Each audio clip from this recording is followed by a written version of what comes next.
membawa Hamid Andani dengan Syahri Osman ni, dengan anak beranak dia, kebenaran ke dalam penjara.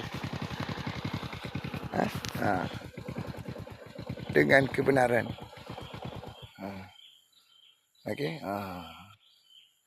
Istilah kebenaran tu. Yang Dapi gunakan untuk ceroboh, cederakan aku, cederakan Ana dekat situ.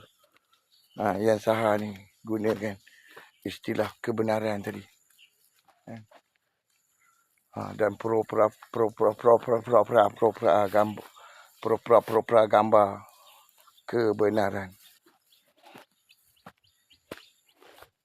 Mesti menarik ni. Kalau dibuat sebagai skrip untuk apa dia?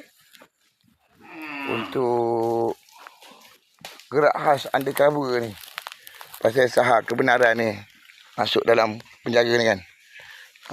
Aku rasa menarik . Balik!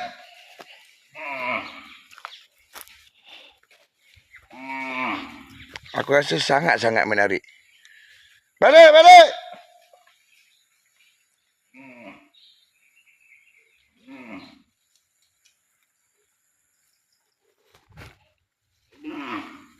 Kan? Memang menarik sungguh.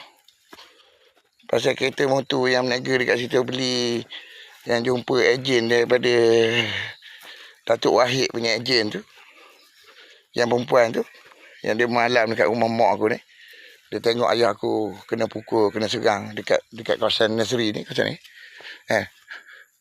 Dengan geng-geng Saha tu. Untuk menegakkan kebenaran, Saha kena masuk ke dalam penjara dengan Angah ni. Pasal dia curi lembu kan. Beli kereta tu. Datuk Wahid, kau boleh bagi sepatah dua kata. InsyaAllah.